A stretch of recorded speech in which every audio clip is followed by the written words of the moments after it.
محترم علماء کرام، پردہ نشی خواتین،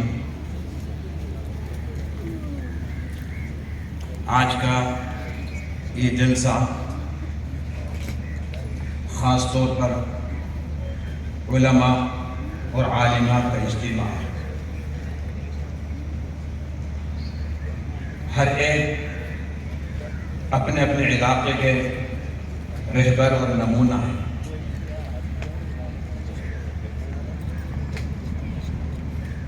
ہر ایک کو اپنے اپنی ذمہ داری پوری کرنا ہے۔ کچھ عملی نمونے مختلف جگہوں سے آپ حضرات کے سامنے پیش کرنے والا ہوں۔ اللہ سے دعا ہے کہ اللہ تبارک و تعالی ہم سب کو ان عملی نمونوں پر عمل کرنے کی توفیق عطا فرمائے۔ جس وقت حضور صلی اللہ علیہ وسلم مدینہ منورہ تشریف لائے ہیں تو مہاجرین و انصار کے درمیان مواخات کی، جس کا تذکرہ ابھی مولانا سید زین العابدین صاحب مدد اللہ نے حضرت رسول اللہ صلی اللہ علیہ وسلم نے آس پاس کے جو یہودی تھے اور دوسرے مذاہب والے تھے ان کے درمیان جا کر معاہدہ کیا کہ ملک کی حفاظت کرنا ہر ایک کی ذمہ داری ہے۔ تم اپنے مذہب پر قائم رہو، ہم اپنے مذہب پر قائم رہیں گے۔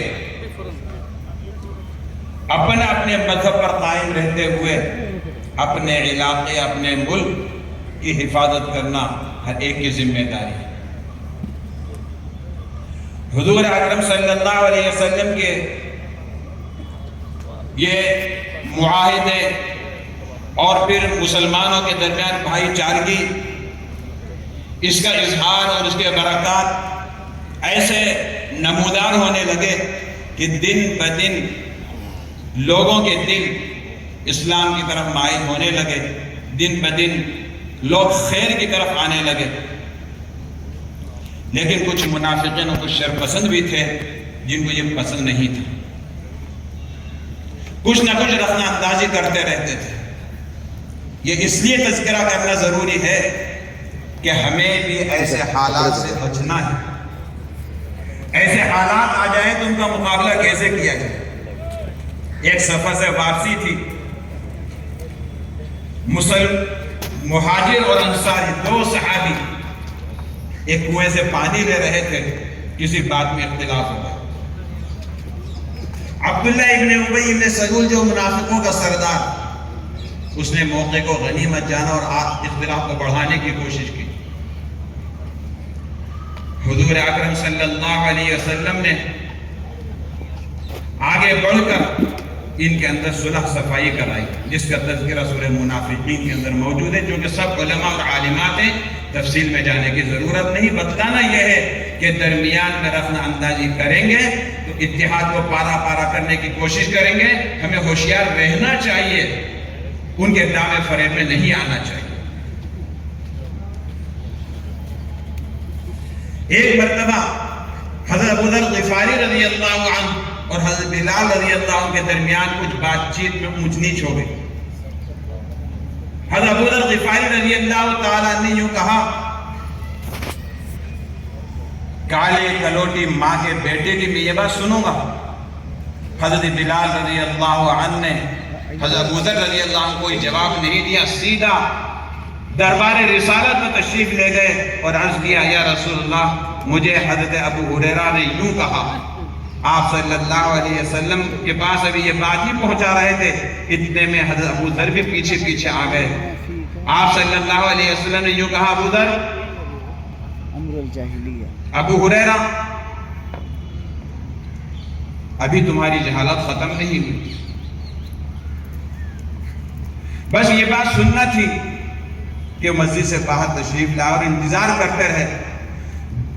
اور حضرت بلال رضی اللہ تعالیٰ عنہ جب باہر تشریف لائے تو انہوں نے کہا، جب تک تم اپنے مٹی بھرے چپلوں سے میرے چہرے کے اوپر نہ چلو گے اس وقت تک میں یہاں سے ہٹوں گا نہیں۔ حضرت بلال رضی اللہ تعالیٰ عنہ نے بڑھ کر ان کے چہرے کو چوم لیا اور یوں کہا میں ایسے چہرے کو کیسے چوم سکتا ہوں، کیسے روند سکتا ہوں جو چہرہ اللہ کے حضور سجدہ ریز ہوتا ہو۔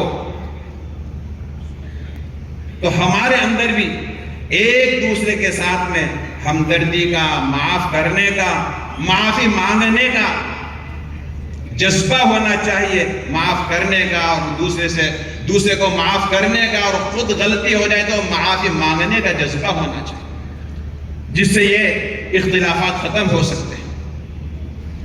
ایک دوسرے کا ادب و احترام، امام اعظم ابو حنیفہ رحمۃ اللہ علیہ، امام شافعی رحمۃ اللہ علیہ، دونوں ائمہ مجتہدین ہیں، اختلافات کثیر ہیں، لیکن جب حضرت امام اعظم ابو حنیفہ رحمۃ اللہ علیہ کے مزار اقدس کے قریب جو مسجد، وہاں پر امام شافعی رحمۃ اللہ علیہ جاتے تو اپنا مسلک چھوڑ دیتے، رفع یدین نہیں کرتے۔ کسی نے پوچھا آپ کا تو محقق مذہب یہ ہے کہ رفع یدین کیا جائے، آپ یہاں پہنچ کر رفع یدین نہیں کرتے؟ جو کہا کہ امام اعظم ابو حنیفہ رحمۃ اللہ علیہ سے مجھے شرم آتی ہے کہ آپ کے قریب پہنچ کر میں آپ کے مسلک کے خلاف ہوں۔ امام احمد رحمۃ اللہ علیہ یہی متبع مسلک ہے، امام شافعی رحمۃ اللہ علیہ کے شاگرد ہیں، بارہا ان کا تذکرہ اپنے گھرانے میں کیا کرتے ہیں۔ امام شافعی رحمۃ اللہ علیہ ایک مرتبہ اپنے شاگرد کے یہاں مہمان ہوئے، حضرت کے صاحبزادے نے لوٹا بھر کر چارپائی کے نیچے رکھ دیا کہ تہجد کے لیے حضرت اٹھیں گے، وضو کریں گے، تہجد ادا کریں گے۔ لیکن صبح کیا دیکھتے ہیں کہ لوٹا ویسا ہی خالی ہے اور حضرت امام شافعی رحمۃ اللہ علیہ بستر پر دراز ہے۔ فجر کا وقت ہوا، اٹھے، ساتھ میں چلے گئے، نماز فجر بھی آپ ہی نے پڑھائی۔ صاحبزادے نے پوچھا، امام احمد بن حنبل رحمۃ اللہ علیہ کے صاحبزادے نے پوچھا، حضرت رات بھر آپ بستر استراحت پر رہے، لیکن 7 منٹ لوٹا پانی استعمال نہیں کیا۔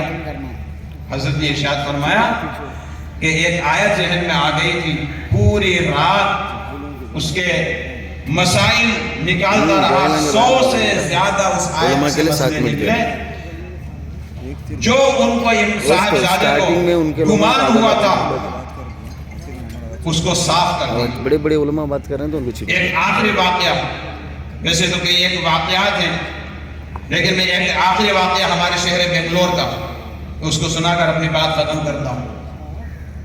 دارالسلام جس کی افتتاح حضرت مولانا سید ابو الحسن علی ندوی رحمۃ اللہ علیہ نے کی، ایک موقع پر آپ دارالسلام میں تقریر فرما رہے تھے، کسی نے حضرت فدائے ملت رحمۃ اللہ علیہ کے بارے میں سوال کیا کہ آپ ایم پی ہیں، چونکہ سیاست کو لوگ دنیا داری سمجھتے ہیں، تو اس لیے سوال کرنے والے نے سوال کیا کہ حضرت عالم دین ہوتے ہوئے ایم پی کے عہدے پر ہیں، جبکہ حضرت کو تحفے کے اندر یہ سیٹ ملی تھی۔ حضرت مولانا علی میاں ندوی رحمۃ اللہ علیہ نے کیا بہترین جواب دیا، یوں کہا حضرت فدائے ملت رحمۃ اللہ علیہ جس طرح رات کو تہجد میں اٹھ کر امت کے لیے اخلاص کے ساتھ میں گڑ گڑا کر دعائیں کرتے ہیں، اسی تڑپ کے ساتھ میں پارلیمنٹ کے اندر بھی جاتے ہیں، اس کے اندر کوئی حرج، کوئی نقص نہیں۔ تو عزیز دوستو، اپنے لوگوں سے، اپنے ہم عصر سے، اپنے بڑوں سے کبھی بھی بدگمان نہیں ہونا چاہیے، کبھی ان کی خلاف ورزی نہیں کرنا چاہیے۔ قرآن کریم کی جو آیت آپ کے سامنے تلاوت کی گئی، اس کے اندر تنازع ختم کرنے کا اہم اصول بیان کیا ہے. چونکہ علماء کرام اور عالمات ہیں، اس کے ترجمے کی بھی ضرورت نہیں. جیسے یہ آیت پڑھی گئی، اس کا ترجمہ، اس کی تفسیر، اس کی تشریح سب آپ کے ذہنوں کے اندر گھومنے لگی ہوگی. اس لیے میں اس کا ترجمہ کیے بغیر، مطلب بتائے بغیر میں اپنی جگہ لیتا ہوں. وقت بھی ختم ہو چکا ہے. اللہ تعالی ہم سب کو نیک عمل کرنے کی توفیق عطا فرمائے، ساری امت مسلمہ کو ایک اور نیک بنائے. وآخر دعوانا الحمدللہ رب العالمین.